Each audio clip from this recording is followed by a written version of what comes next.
Bonjour à tous and welcome to Learn French with Vincent. This is Unité 6, leçon P, and it's the last lesson for Unité 6.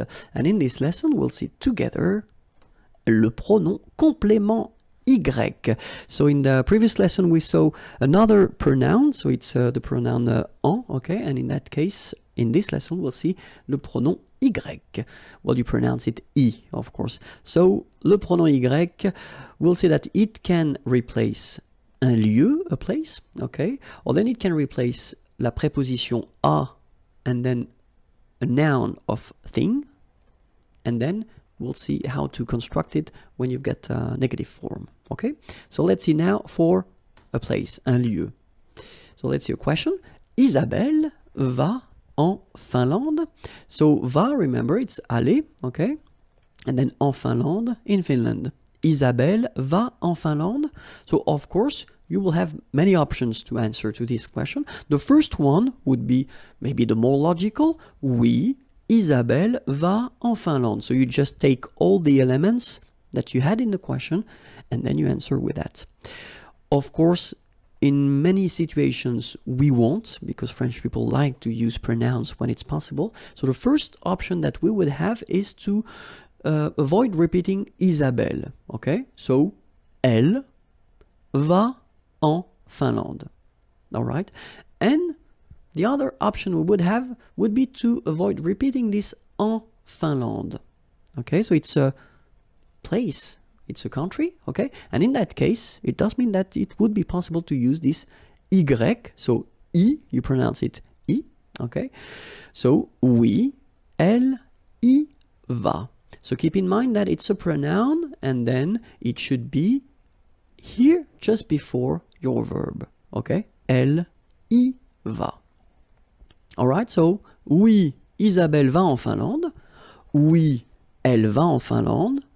Oui, elle y va. Okay, so let's see another example now. So if you're using a name of a town, because previously we had a country and now it's a town, so it's Paris, okay? Isabelle va à Paris, so it's a question. Of course, you can answer like we saw previously, oui, Isabelle va à Paris. First option, repeat everything, no problem. Second option, you just want to avoid repeating Isabelle, oui, elle va à Paris.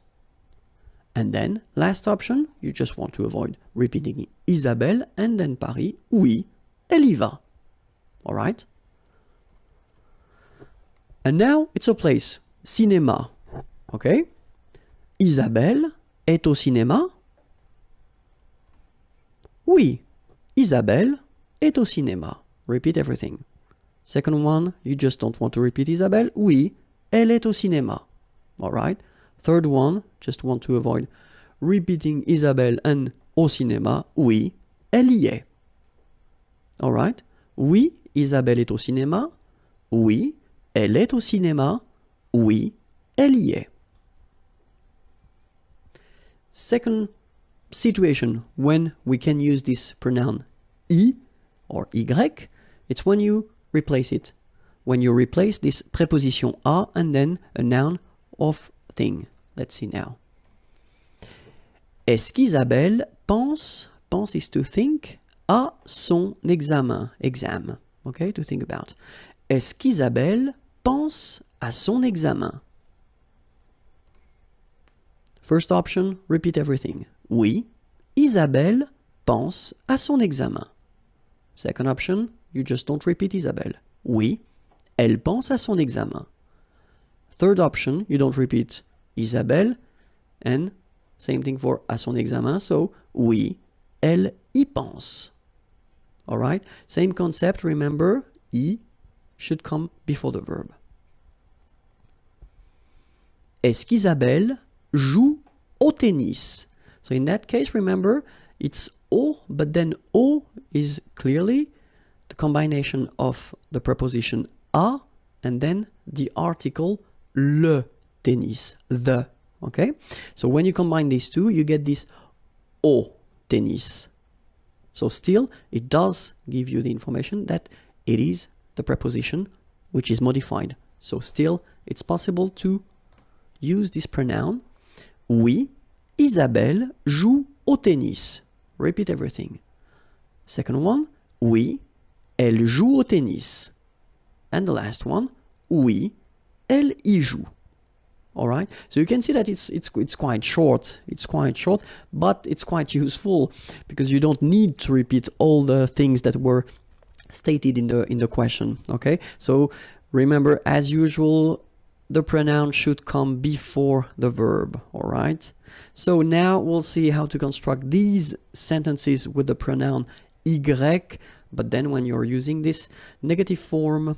Okay, est-ce qu'Isabelle joue au tennis? First option, oui, elle y joue. Second, non, elle n'y joue pas. All right, so negative form should be before the pronoun here. Okay, and then as usual, remember the ne followed by a vowel, they don't really get along, so should go away. So you take it away and you get ni, joue, and after the verb, you put your pas form. Okay? Isabelle est au cinéma?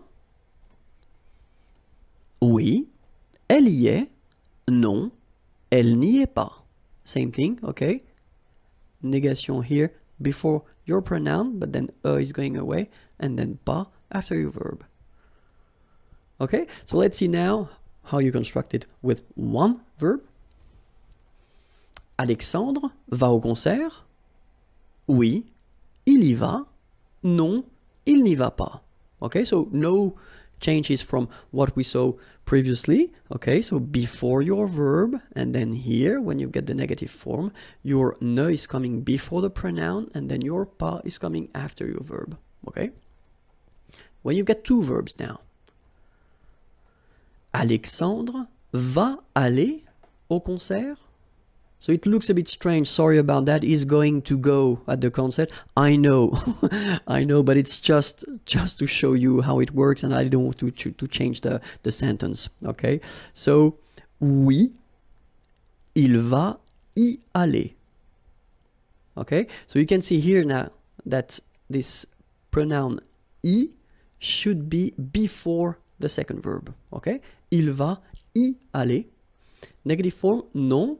Il ne va pas, okay? So your negative form is before and after the first verb, and that's the key thing, okay? And then your pronoun is coming before, sorry, your second verb. Okay, so your pronoun y should be always before your second verb, okay? And now, let's see how it will work if we've got composed tense like aller here, and it's at the passé composé form. So Alexandre est allé au concert. Okay, it's the past tense. Oui, il y est allé. Okay, so keep in mind that even if you've got two parts here, okay, it's only one verb. It's the verb aller at the passé composé, okay? So it's composed. So we've got two elements, but still it's one verb. So it means that your pronoun y should be before. Il y est allé. All right? And then the tricky thing, normally it's the negative form at the passé composé. Look, non, il. So you put first the negative part. So ne.